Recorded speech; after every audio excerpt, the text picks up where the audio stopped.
Hello everyone, this is Sheldon from Shellrock Art. Welcome to my channel. I'm just going to make this video very brief. Using up some old paint, and I still got a few more colors to use up before I start doing some puddle pours, which I'm going to do very soon. I had this one time that I just was doing puddle pours back to back to back to back. Now I'm back on blooms. So what better thing to do blooms with than with these 4-inch laminate tiles that has a non-stick back and a non-stick top. So even after I paint, a little bit of paint gets on here, I can peel it off and it will be just as clean, and it's soft, so I don't have to put a cork on the bottom of this if I use it as a coaster, and it'll take nicely if I decide to seal it. And if I don't decide to seal it, I can always peel them off. But these I'm going to seal. So I'm going to make another set of coasters. So there's one, and I'm using the US floetrol and water recipe for my cell activator, and my colors are Prussian blue, color art, Prussian blue, color art key lime, that's this here, color art Boysenberry, that's this here, and Artist Loft Magenta light, which is here. And then my white cell activator, which is the 1 part US floetrol. What's something's in here? Oh, lovely. 1 second. Okay. 1 part US floetrol, a half part of water, and then that mixture, I do a 2-to-1 ratio of that and Amsterdam titanium white. Okay. My pillow is semi-gloss Glidden Essentials white with a little water to help it flow. I should have used polyacrylic though, because all the other colors have polyacrylic 3-to-1 ratio with untinted house paint with 3-to-1 ratio that to polyacrylic. So if that has a ratio of untinted house paint, then it does make sense to use tinted house paint also with the polyacrylic.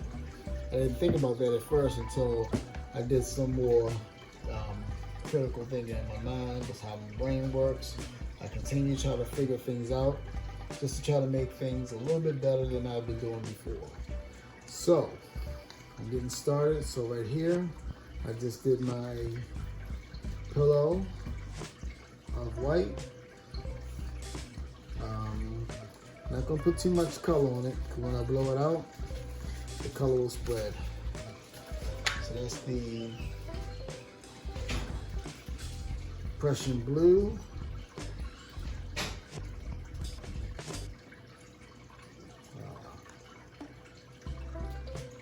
key lime. As you see, these colors aren't runny, they're kind of thick. I like my colors on the thicker side. Like the consistency of, as some people say, warm honey.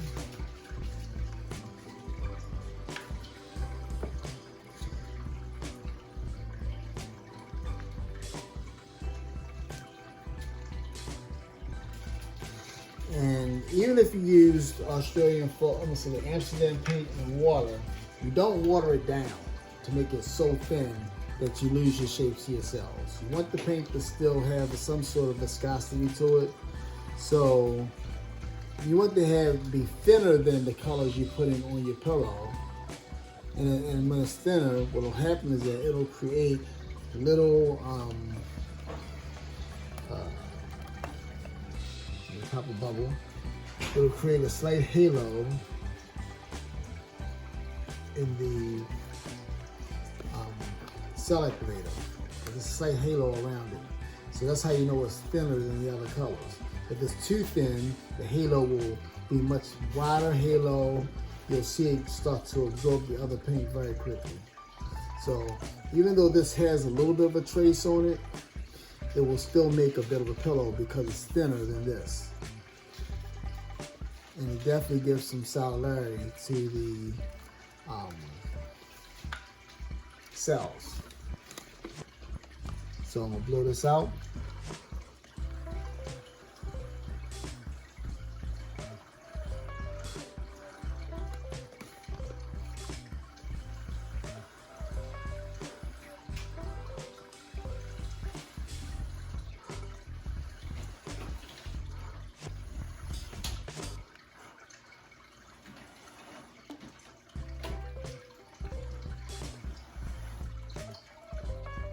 Let that sit there for a moment.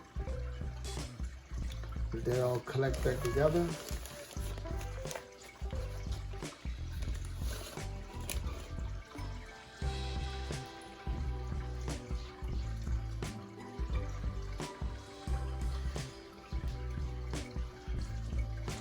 I could have used less cell activator on here, so what I'm going to do is kind of probably break up some of this.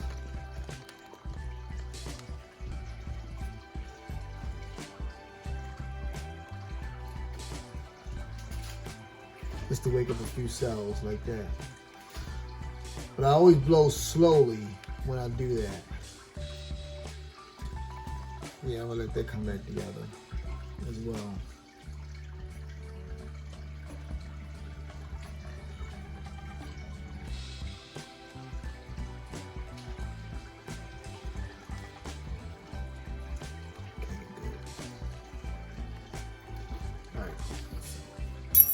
That's coming back together nicely. And I have my little spatula here to pop it up. So I think I can spin this out.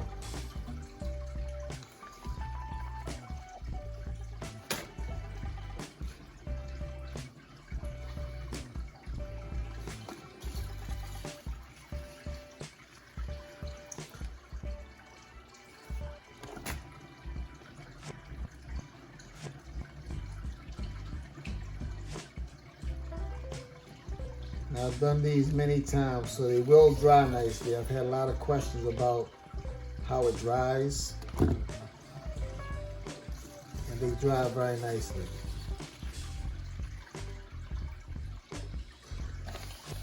Oh yeah, I'm very happy with this color palette.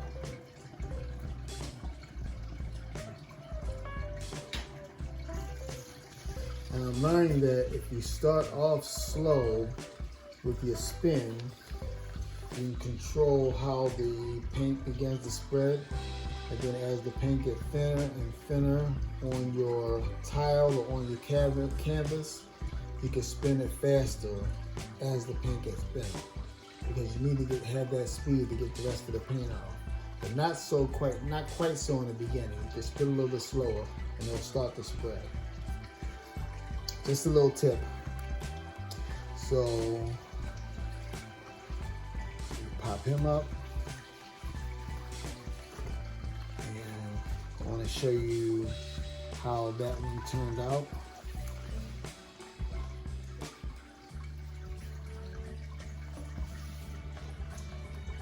And I'll come back and show you all of them once they're done. So that's one. Okay, now I'm about to do my second one. We'll go with the same order. So I'll put the pillow down of the white.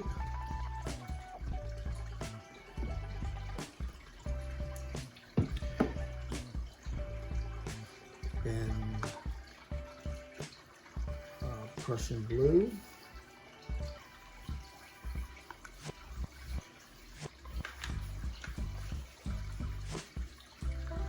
Key lime. love these pigments. These pigments got such bright, intense color. It's amazing.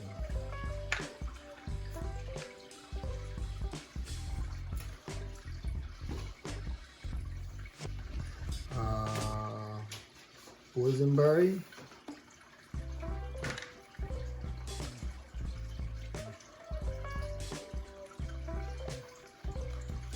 And light magenta.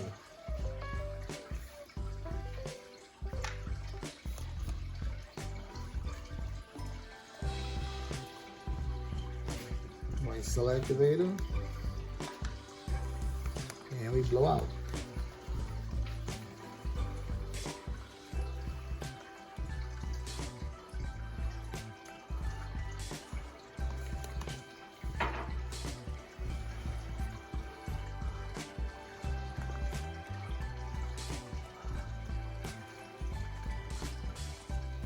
Right. Let that collect.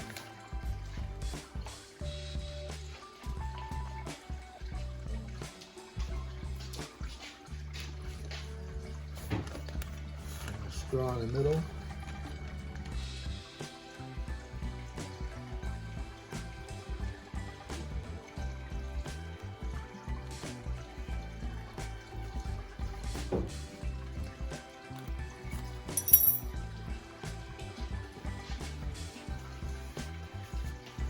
Fingers off.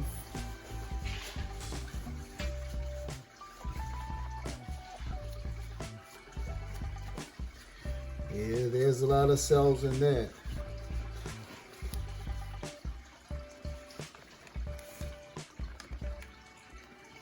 Okay, I guess we can spin her out. Are you centered? I want you flying off.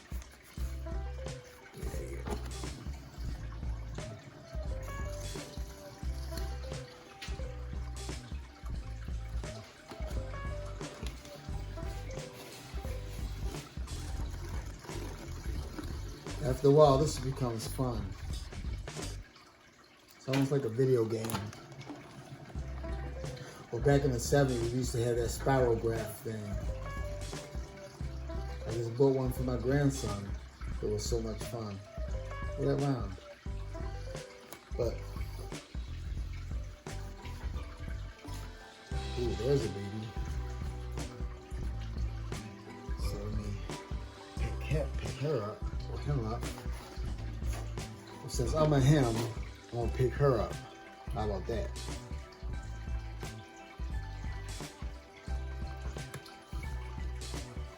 My wife thinks I'm crazy, but she don't know that it's not just a thought. I am a bit crazy.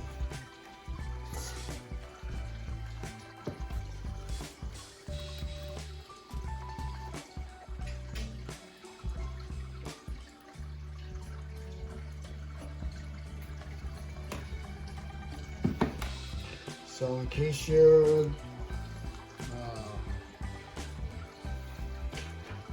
don't remember my order, it's Prussian blue.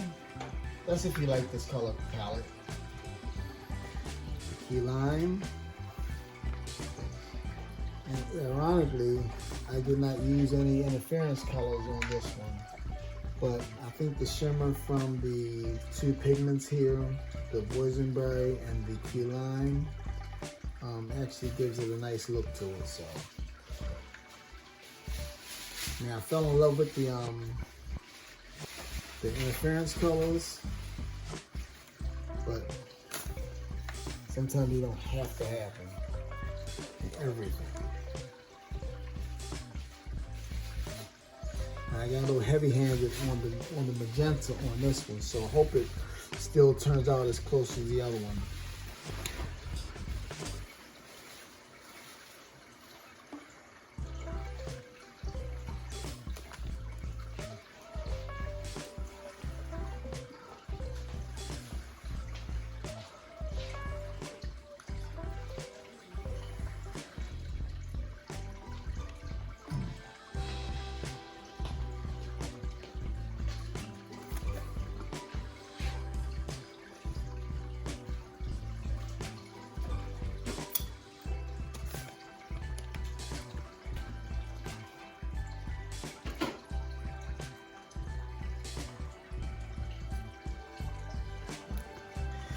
let that collect.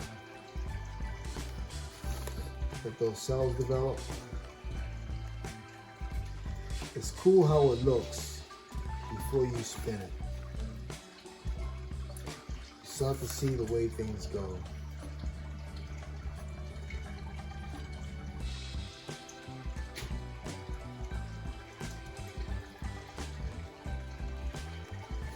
And because the center of my pour is there, I want to make sure that spot is actually in the center of the table so the cells can keep their shape.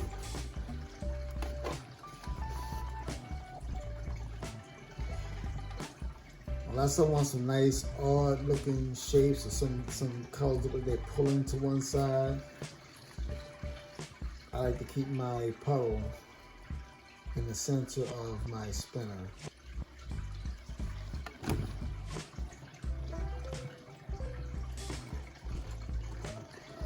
That one did have some negative space on the corner, but none of the other ones really have a bunch of negative space, so I'm going to spin that off.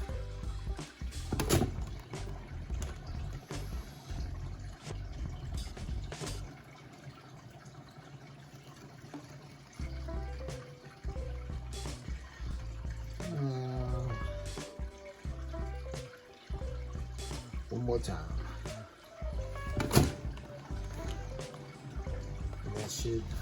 That should have gotten the rest of it off. And the more you spin off, the better it dries.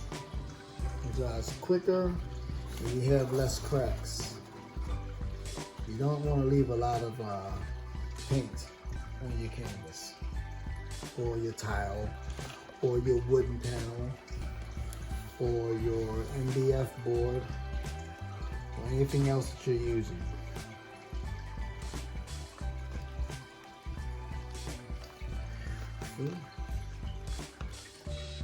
That's that. I'm going to put you over here. And I got one more to do.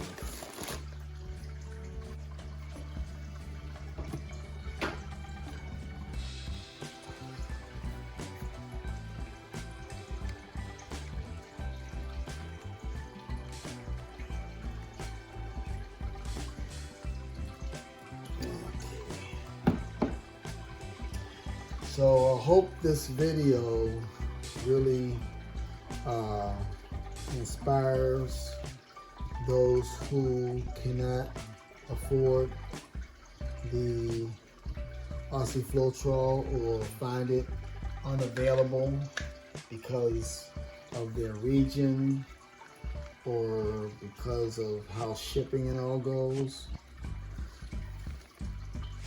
For those who live in Australia, they have it easy. They can just go right to the store and get it very cheaply. But not us here in the United States. We have to find alternatives.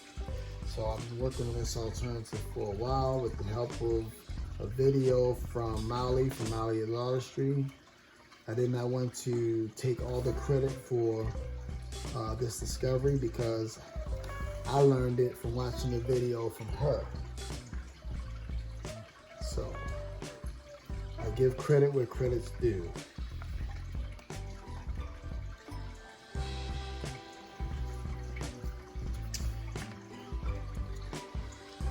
And the white cell activator, and this is my last one.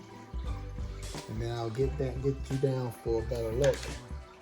And then at the end of the video, I'll shut it off and I'll get you down for a closer look at all four coasters together.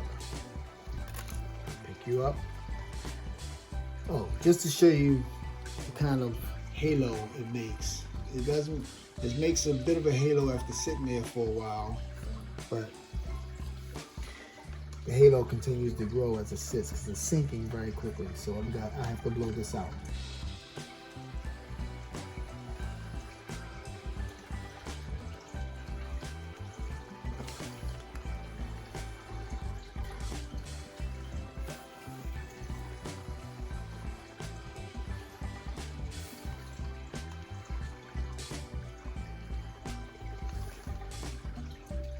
Okay.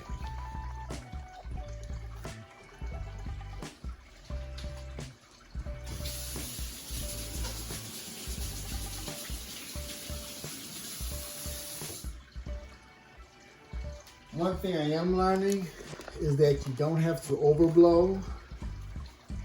Like, you see this little edge right here? It stayed where it is. Even though the cells are inside, this edge kind of stayed the same. That's because I didn't feel like I needed to blow it all out, like so. Because when I spin it, or even if I decide to let the paint come up and tilt it, that part will be stretched out anyway. But what it does, it helps the cells to keep their shape, and you don't overdo it.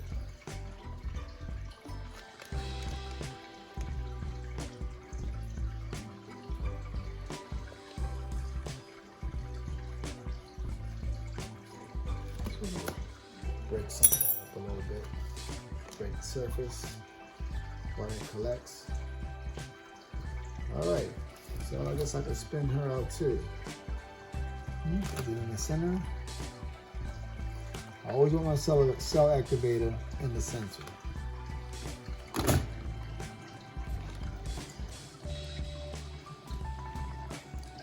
If I sound like I'm mumbling, I'm sorry. I'm working on my voice to become louder and more defined, so that you can understand what I'm saying. It's not easy for me. I've always been a very soft-spoken person,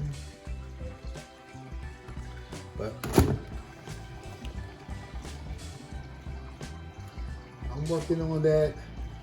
I'm trying to work on it without sounding angry or that I'm screaming at you.